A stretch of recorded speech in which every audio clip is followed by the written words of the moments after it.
Hari ini kita akan membahas tentang kinematika gerak lurus. Nah, gerak itu sendiri adalah perubahan posisi benda secara kontinu. Jadi suatu benda dikatakan bergerak jika posisinya berubah, ya. Nah, ketika belajar tentang gerak, ada dua bagian ya. Jadi gerak itu ada kinematika, kemudian ada dinamika. Nah, kalau kinematika kita belajar gerak tanpa mengindahkan penyebabnya, sedangkan dinamika kita belajar gerak tapi kita mengindahkan penyebabnya. Nah, apa sih penyebab gerak? Nanti di bab berikutnya kita akan bahas. Nah, pada pertemuan ini kita akan membahas kinematika. Nah, yang pertama yang akan kita bahas adalah jarak dan perpindahan.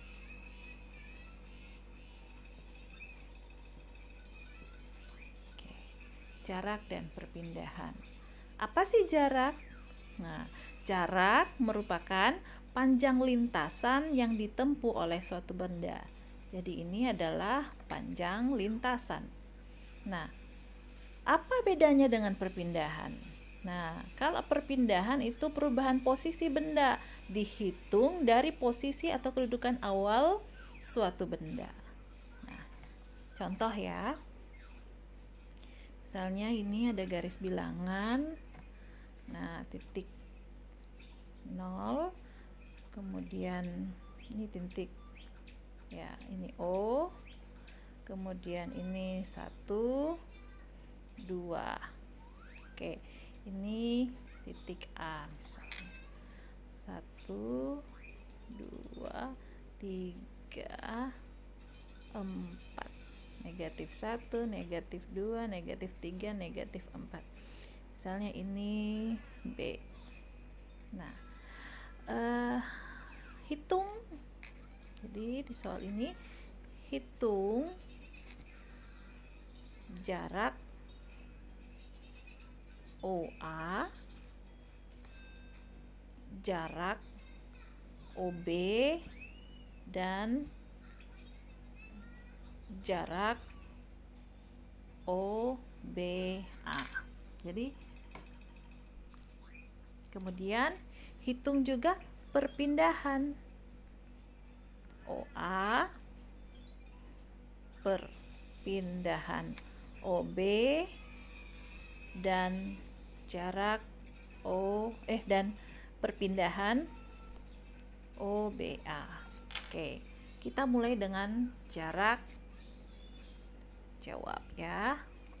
Kita mulai dengan jarak OA. OA sama dengan berapa?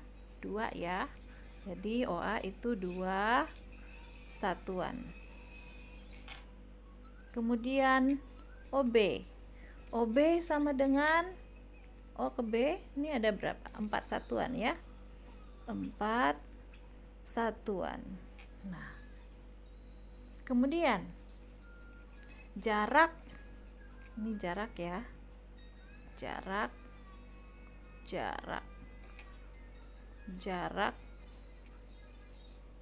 OBA sama dengan OB ke A, berarti O ke B, berarti jarak OB ditambah jarak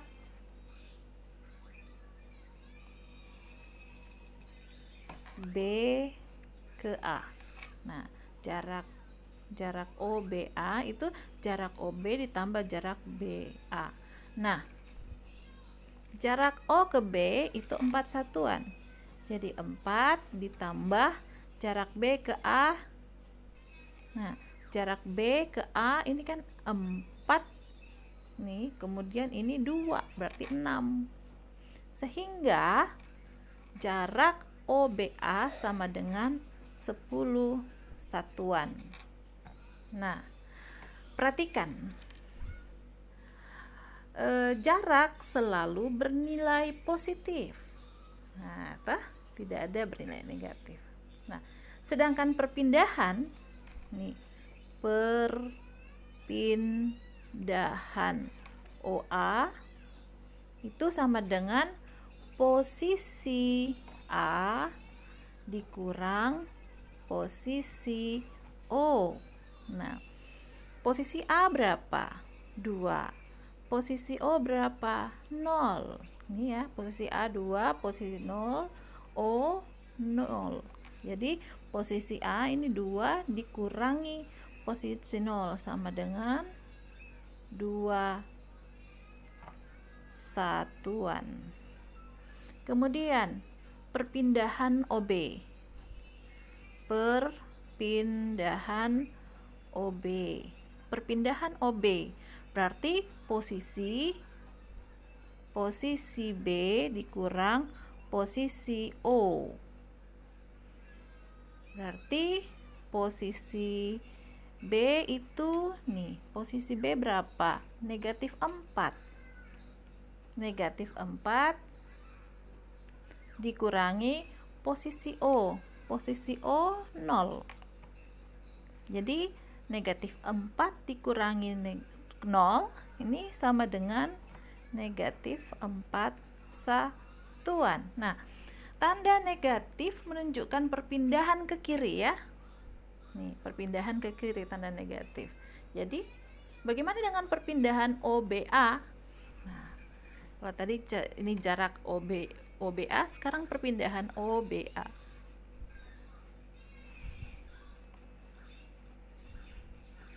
OBA.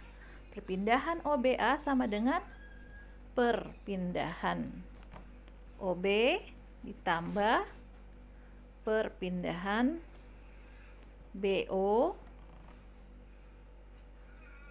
ditambah perpindahan OA. Nah, karena perpindahan OB dan adalah minus dari perpindahan BO, ini kan perpindahan OB ke kemudian BO, ini OB ini minus, kemudian berarti lawannya ini OB BO. Nah, maka ini berarti B ini saling menghabiskan ya. Perpindahan OB ini minus 4, sedangkan B ke O positif 4. Kalau dijumlahkan berarti ini habis. Yang tersisa adalah perpindahan OA, sedangkan perpindahan OA adalah posisi A ditambah posisi A dikurangi posisi O. Posisi A berapa? Posisi A 2 dikurangi posisi O 0, sehingga ini 2 satuan. Nah, ternyata perpindahan OBA sama dengan perpindahan OA.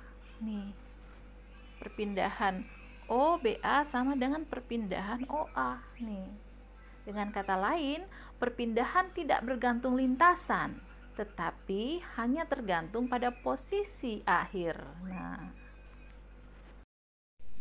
yang kedua adalah kecepatan dan kelajuan.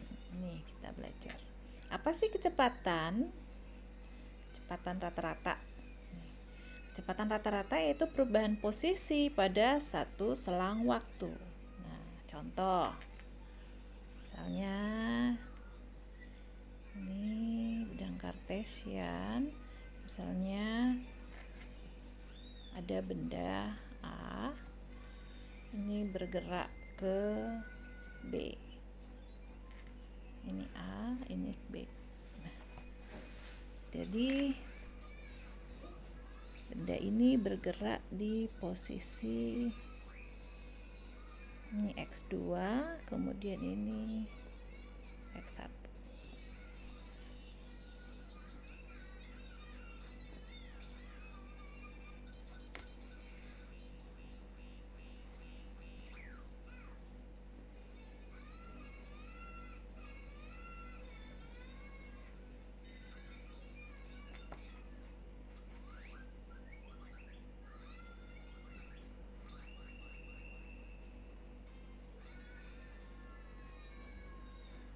Nih, misalnya ini ada benda yang bergerak dari A ke B misalnya. Nih, ini dari A ke B, waktu tempuhnya T1 ke T2, kemudian jaraknya dari X1 ke X2, ini X2 ya.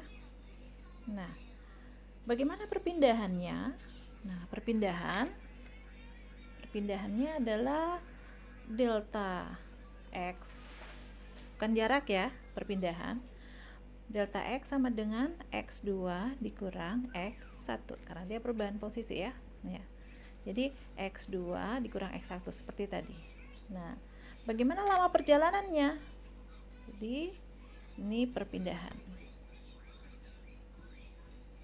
Sedangkan waktu tempuhnya itu berarti delta T. Delta T sama dengan T2 dikurangi T1. Ini lama perjalanan atau waktu tempuh. Nah, jadi kecepatan rata-ratanya bagaimana? Nih, kecepatan rata-rata biasanya lambangnya gini, itu sama dengan delta X per delta T, sama dengan nih posisi 2 dikurangi posisi 1 per T waktu kedua dikurangi waktu pertama. Nah, gitu. Sedangkan satuannya ini meter, ini detik, sehingga untuk kecepatan rata-rata satuannya meter per sekon. Kalau kecepatan rata-rata kita pakai perpindahan dibagi dengan selang waktu, maka kelajuan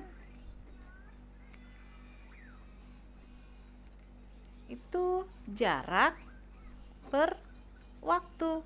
Nah, ini yang membedakan. Kalau kecepatan rata-rata kita pakai perpindahan per waktu tempuh, sedangkan kelajuan rata-rata kita pakai jarak per waktu tempuh. Jadi jarak itu semua lintasannya dihitung, ya tadi. Nah, selanjutnya ada yang namanya perlajuan dan percepatan. Nah, kemudian ada percepatan rata-rata. Jadi yang ketiga ada perlajuan dan percepatan. Kemudian ada namanya percepatan rata-rata. Nah, apa artinya mobil dipercepat? Nah, ada yang tahu apa artinya mobil dipercepat? Nah, maksudnya kecepatan mobil ya. Jadi yang dia maksud mobil dipercepat berarti kecepatan mobil makin lama makin bertambah. Nah, bagaimana jika kecepatan mobil berkurang? Nah, artinya mobil diperlambat. Nah, apa sih percepatan rata-rata? Nah, perubahan kecepatan dibagi selang waktu perubahan, itulah percepatan rata-rata. Jadi percepatan rata-rata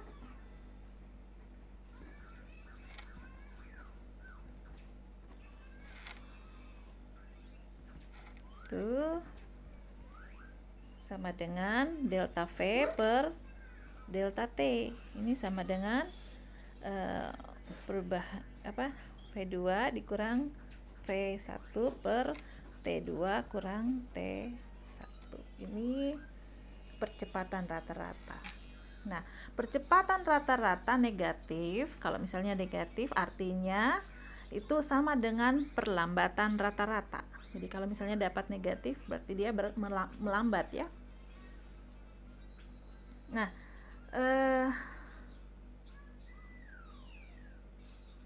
dipercepat karena ada kecepatan bertambah, diperlambat karena kecepatannya berkurang. Itu yang mesti diingat. Jadi dipercepat karena kecepatan bertambah. Kemudian diperlambat karena kecepatan berkurang. Nah, apa satuannya?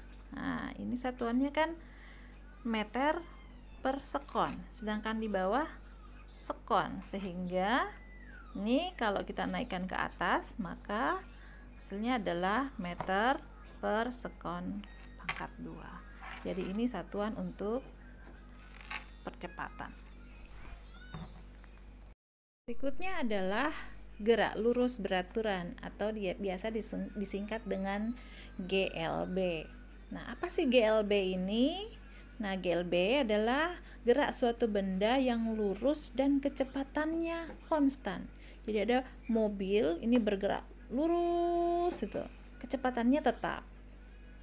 Nah, kecepatan kita tahu kilometer, meter per sekon atau kilometer per jam bisa. Jarak per waktu tempuh. Nah,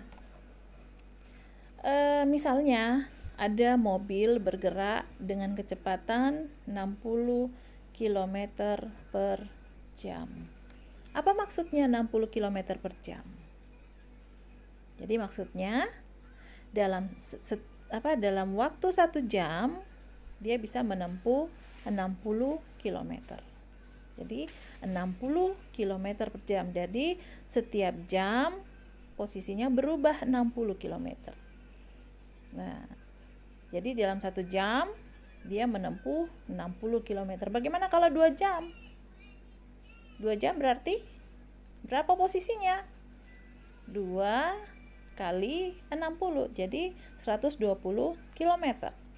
Begitu seterusnya. Jadi kalau kita tulis posisi awal, kalau misalnya dia punya posisi awal, maka posisi setelahnya adalah posisi awal ditambah dengan kecepatan dikali dengan waktu tempuh. Nih. Ya, contoh. Mobil, ada contoh soal. Mobil bergerak di jalan tol pada jarak 10 km dari pintu gerbang. Mobil bergerak dengan kecepatan tetap 90 km per jam selama 15 menit. Hitung posisi mobil setelah akhir 15 menit. Oke. Diketahui di soal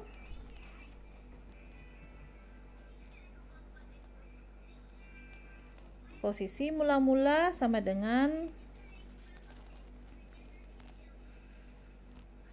10 km.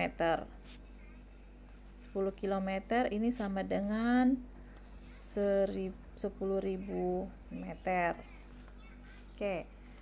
Mobil bergerak dengan kecepatan 90 km per jam. Berarti V-nya sama dengan 90 km per jam.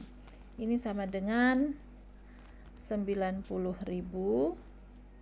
meter per 3.600 sekon. Jadi kita dapat 25 meter per sekon. Jadi kita rubah ke sistem MKS ya, meter kilogram sekon. Nah, lama mobil bergerak 15 menit. Jadi T-nya sama dengan 15 menit. Nah, 15 menit ini sama dengan 15 dikali 60 detik sama dengan 900 sekon. Nah, yang ditanya posisi mobil setelah 15 menit. Sehingga posisi mobil setelah 15 menit jadi X sama dengan X0 ditambah V dikali T. Nah, ini posisi awal tadi berapa? 10.000. 10.000 ditambah kecepatannya 25. Sedangkan waktu tempuhnya adalah 900 sekon. Sehingga kita peroleh 32.500 meter. Ini posisinya setelah 15 menit. Kalau misalnya ditanya jaraknya, nah kalau jarak berarti V dikali T. V dikali T sama dengan 25 kali 900. Nah, sama dengan 22.500 meter. Ini jarak ya. Nah, yang kelima, gerak lurus berubah beraturan, biasa disingkat dengan GLBB. Nah, GLBB atau gerak lurus berubah beraturan berarti suatu gerak benda di mana percepatannya konstan. Kalau GLB tadi kecepatannya konstan. Kalau GLBB percepatannya konstan. Jadi kalau kita tahu percepatan itu berarti benda itu dipercepat. Jadi setiap, kalau misalnya saya tulis 4, percepatannya 4 meter per sekon kuadrat. Jadi apa maksudnya? Maksudnya ini setiap detik kecepatannya berubah sejauh 4 meter per sekon. Nah, jadi kecepatannya bertambah. Nah, jadi ada kecepatan mula-mula dan ada kecepatan setelah waktu T. Jadi kecepatan setelah waktu T bagaimana menghitungnya? V sama dengan kecepatan mula-mula ditambah percepatan dikali dengan waktu. Nah, ini. Jadi yang perlu Anda ingat bahwa pada GLBB percepatannya, ini kan percepatan, ini lambangnya percepatannya tetap. Yang berubah adalah kecepatannya. Jadi kalau misalnya ini dicontohkan 4 meter per sekon kuadrat, maka setiap detik kecepatannya berubah. Berapa besar perubahannya? 4 meter per sekon. Nah, jadi kecepatan setelah waktu T bagaimana menghitungnya? Ini. Oke. Kalau kecepatannya berubah, berarti posisinya juga berubah. Bagaimana mencari posisinya? Posisinya berarti X setelah waktu T ya. Ini sama dengan posisi mula-mula ditambah kecepatan mula-mula dikali dengan waktu tempuh ditambah 1/2 percepatan dikali waktu tempuh kuadrat. Nah, ini perubahan posisi pada gerak lurus berubah beraturan. Dan yang terakhir adalah gerak jatuh bebas. Nah, apa yang dimaksud dengan gerak jatuh bebas? Jadi gerak jatuh bebas itu gerak jatuh benda tanpa kecepatan awal. Jadi selama gerakan percepatan benda itu konstan. Jadi ini percepatannya ini dinamakan percepatan jatuh bebas. Nah, misalnya ada benda, ini misalnya pohon kelapa ya. Ini pohon kelapa misalnya. Gini ya kira-kira. Nah, ada buahnya jatuh nih, jatuh. Nih. Nah, kemana arah jatuhnya? Ini jatuhnya kan ke pusat bumi nih. Ke bawah. Tidak pernah jatuh ke atas, jatuhnya ke bawah. Nah, ya. Kenapa percepatan jatuh bebas sering dinamakan percepatan akibat gravitasi bumi? Nah, karena ini penyebabnya ya gaya tarik bumi. Makanya dia disebut percepatan gravitasi bumi. Nah, percepatan jatuh bebas itu tidak dipengaruhi oleh bentuk kemudian ukuran benda tidak. Jadi hanya dipengaruhi oleh letak bendanya. Jadi semakin tinggi benda yang dijatuhkan, maka semakin kecil percepatan jatuh bebasnya. Nah, besarnya percepatan jatuh bebas di permukaan bumi itu, ini G, ini 9,8 meter per sekon kuadrat. Biasa juga dibulatkan jadi 10 meter per sekon kuadrat. Ini percepatan percepatan gravitasi bumi. Nah, dalam gerak jatuh bebas ini rumus GLBB juga berlaku. Nah, sama seperti ini. Cuman kita pakai karena dia posisi bukan horizontal tapi vertikal, maka kalau di diagram Cartesian untuk vertikal kita pakai ini Y, ini X ya. Jadi kalau vertikal kita pakai Y. Sehingga kecepatannya itu kecepatan awal nih VY dikurang. Nah, ini tanda negatif nih. Ini karena arah percepatan ya. Arah percepatannya ke bawah. Karena dia ke bawah, maka kita pakai negatif GT. Nah, G harusnya kalau di atas kan A percepatan benda. Karena ini percepatan gravitasi bumi, maka kita pakai G. Nah, bagaimana posisinya? Jadi Y, kalau di sini X, karena dia bergerak horizontal, kalau ini bergerak vertikal, maka Y sama dengan Y0 ditambah V0T dikurang 1/2 GT kuadrat. Nah, ini yang diingat pada gerak jatuh bebas. Hampir sama dengan ini. Tapi di sini kita pakai posisi. Nah, ini. Kita pakai X, di bawah kita pakai Y. Untuk gerak jatuh bebas kita pakai Y karena gerakannya vertikal. Kemudian ini pakai percepatan benda, sedangkan ini pakai percepatan gravitasi bumi.